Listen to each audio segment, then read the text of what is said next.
भगवते वासुदेवाय। नमस्कार दोस्तों, आज के इस वीडियो में हम सुनेंगे कार्तिक पूर्णिमा की व्रत कथा। कार्तिक पूर्णिमा की यह व्रत कथा प्रत्येक मनुष्य को श्रवण करनी चाहिए। यूँ तो सभी पूर्णिमाएं बहुत विशेष होती हैं, परंतु कार्तिक माह की पूर्णिमा का महत्व और अधिक है। इस माह की पूर्णिमा पर किए जाने वाले स्नान, दान, जप, तप तथा विभिन्न प्रकार के मंत्रों का उच्चारण करने मात्र से ही सभी देवी देवता प्रसन्न हो जाते हैं और मनुष्य को सुख, समृद्धि, धन, धान्य, पुत्र, पौत्र इन सभी चीज़ों की प्राप्ति का आशीर्वाद प्राप्त होता है। कार्तिक पूर्णिमा के दिन भगवान श्री हरि के साथ ही साथ भगवान शिव की भी पूजा आराधना की जाती है। ऐसा करने से सभी दुखों का अंत होता है और जीवन के अंतिम समय में मोक्ष की प्राप्ति होती है, वैकुंठ धाम में स्थान प्राप्त होता है।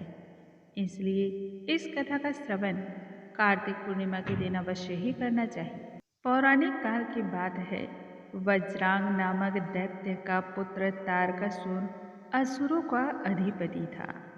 देवताओं को जीतने के लिए उसने कठोर तपस्या की और भगवान शिव को प्रसन्न किया। महादेव ने तब प्रसन्नता के साथ उसे यह वरदान दिया कि वह असुरों का राजा होगा। इसके साथ ही उसने आशीर्वाद स्वरूप यह भी भगवान शिव से आशीर्वाद लिया कि शिव पुत्र के अतिरिक्त अन्य कोई उसका वध नहीं कर सकता है। परिणाम स्वरूप वह अत्यंत ही दुर्दांत हो गया एवं सभी देवतागण त्राहि त्राहि मान हो गए। डर और भय से कपकपाते हुए तब सभी देवता ने ब्रह्मा जी की शरण ली। उन्होंने ब्रह्मा जी की स्तुति की एवं अपनी समस्त परेशानी के विषय में उनसे कह सुनाया। तब ब्रह्मा जी करने लगे, तारकासुर का वध भगवान शिव के पुत्र के हाथों ही हो सकेगा। देवताओं ने इसी कारण कामदेव और रति का सहारा लिया, जिससे भगवान शिव और पार्वती का विवाह हो सके।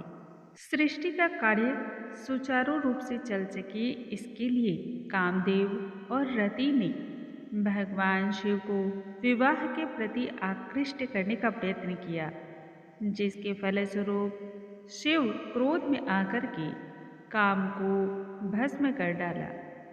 किंतु पार्वती ने उम्मीद और आशा का त्याग नहीं किया और कठिन तपस्या के द्वारा लगातार महादेव जी को प्रसन्न करने के लिए उपाय शुरू कर दिए।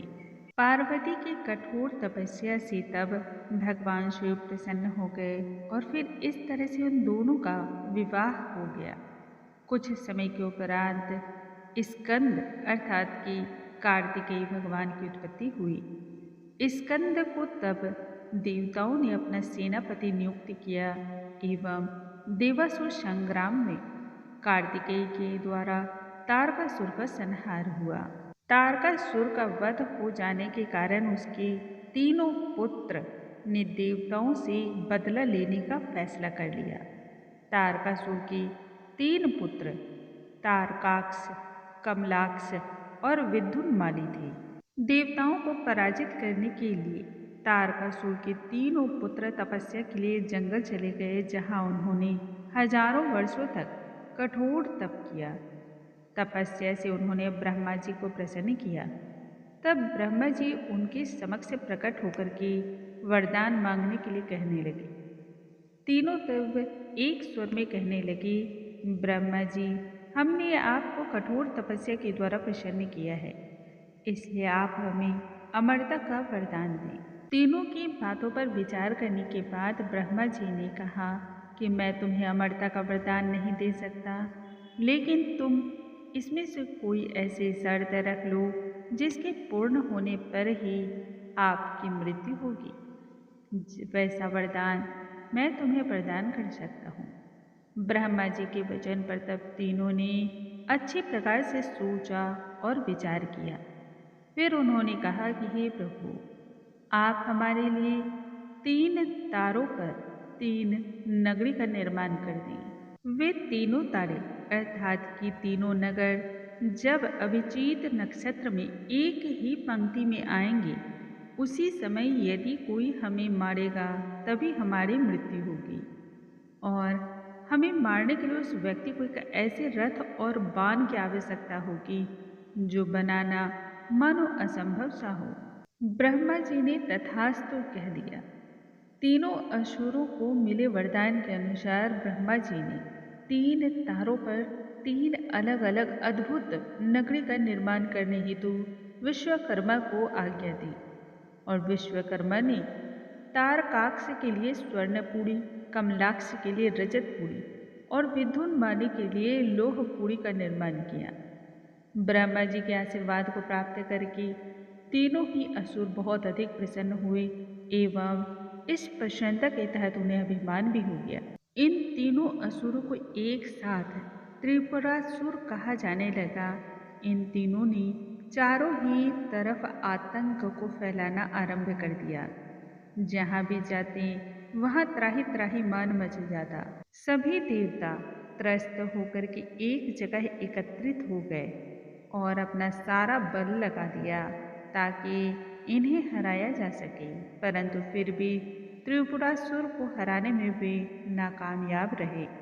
अंत में सभी भगवान शिव की शरण में गए और संपूर्ण वृत्तांत उनसे कह सुनाया। भगवान शिव ने तब स्वयं ही त्रिपुरासुर का संहार करने का संकल्प लिया। वरदान के अनुसार त्रिपुरासुर का वध करने के लिए रथ और धनुष बाण सिद्ध करना आवश्यक था। भगवान शिव ने पृथ्वी को ही रथ बनाया एवं सूर्य चंद्रमा को रथ के पहिए, सृष्टा सारथी बने। भगवान विष्णु को बाण बनाया गया। मेरु पर्वत धनुष और वासुकी उस धनुष की डोर बने। सभी देवताओं ने अपने बल से वह रथ तब संभाल लिया। इस प्रकार असंभव सा रथ बन करके सिद्ध तैयार हो गया। जैसे ही भगवान शिव उस रथ पर सवार हुए, उनकी शक्ति के कारण रथ डगमगाने लगा। तब भगवान श्री हरि वृषभ बन करके उस रथ में जुड़ गए। घोड़े और वृषभ के पीठ पर सवार होकर महादेव ने उस असुर के नगरों की ओर देखा। धनुष पर बाण रखा। उन्होंने पशुपत अस्त्र संधान किया और तीनों तारों को एक पंक्ति में आने का आदेश दिया। अभिजीत नक्षत्र में जब तीनों नगर एक ही पंक्ति में आए, तब भगवान शिव ने अपने बाण से तीनों नगरों को जलाकर भस्म कर दिया, जिससे तीनों ही असुर का अंत हो गया। जिस दिन तीनों असुर का वध हुआ, उस दिन कार्तिक पूर्णिमा थी। तभी से भगवान शिव त्रिपुरांतक बन गए। भगवान विष्णु ने भगवान शिव को यह नाम प्रदान किया था। बोलो भगवान श्री हरि की जय, भगवान शिव की जय। दोस्तों, आज के इस वीडियो में हमने सुना कार्तिक पूर्णिमा की कथा, जिसके श्रवण मात्र से ही भगवान श्री हरि और भगवान शिव की कृपा की प्राप्ति होती है। यदि आज का वीडियो पसंद आया हो तो लाइक करना बिल्कुल न भूलें, और यदि कोई सुझाव देना चाहते हो तो कमेंट के माध्यम से अवश्य ही दें। हम उस कमेंट पर पूर्ण तरीके से अमल करने की कोशिश करेंगे। अगले वीडियो में हम नई जानकारी के साथ फिर से मिलेंगे। तब तक के लिए नमस्कार दोस्तों।